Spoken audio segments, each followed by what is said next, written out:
Something had just broken inside of me from all of the things that I had done while I was over there. I said, I'm going to kill myself, and I know how I'm going to do it.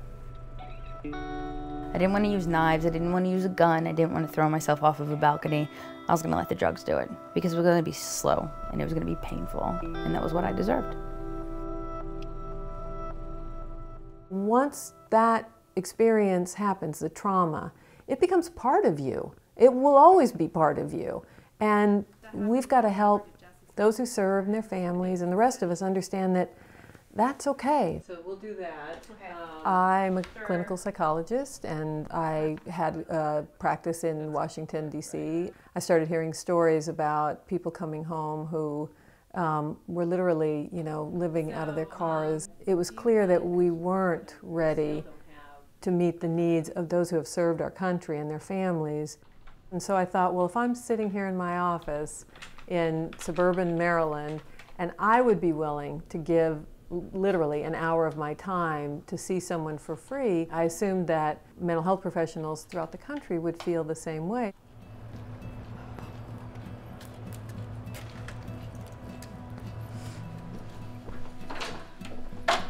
Good morning. Good morning. How are you? It was very difficult for me to let somebody else into my head. I want to enjoy the time that I do have. For the first time ever, I told people what I had been through. When I first came home, I would spend days, weeks, isolated, trying to stay away from the public. I had nightmares that were just, I mean, God, they were horrible. I had this reoccurring one that actually involved my family. And my family was in Afghanistan with me, and they were being killed. I started using stimulants, and it was great. It kept me awake. I didn't have nightmares anymore. And when I did sleep, I literally blacked out. So I avoided all of those things that were, haunting me.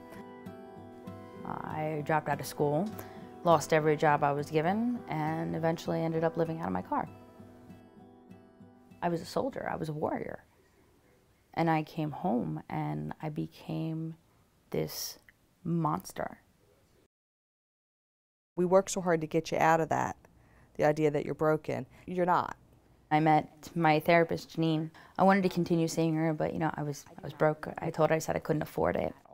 She told me, she said, well, I'm a provider with this organization. It's nonprofit. It's called Give an Hour. And we're people who donate our time to vets and their families. So, what does that mean? She says, it means you can come see me for free. Information. I think there's been a desire to find the magic bullet. What will fix people who have post-traumatic stress? And there is no fix. It's not something that you can do X, Y, and Z, and then somebody's done. When I first went on Give an Hour's website, it was, we'll give an hour of our time to you if you give an hour back to your community. So I actually wrote to the website and I said, is there something I can do to give back for what you've done for me?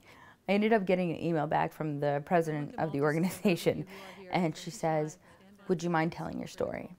Please welcome Jennifer Crane.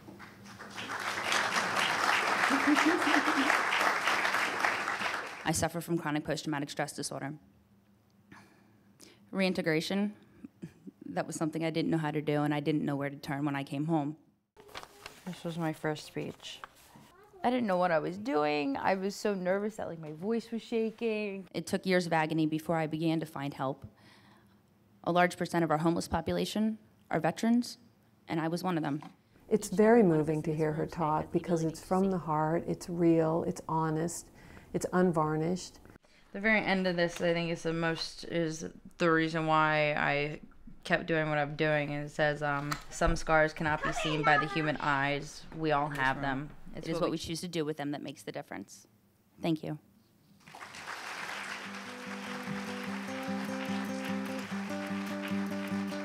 It was incredible. And people actually care. And I was like, I want to do this. So I gotta find a way to keep doing this. So it kind of snowballed, and all of a sudden I became the first spokesperson for Give an Hour.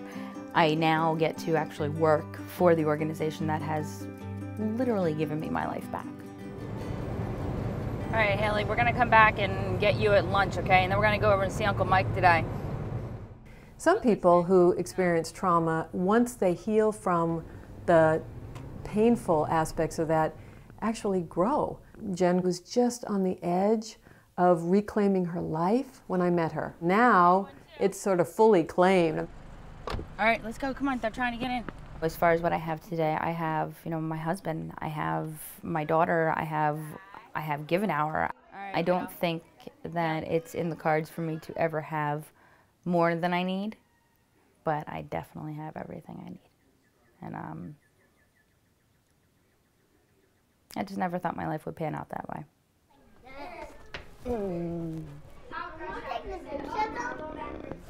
I love you.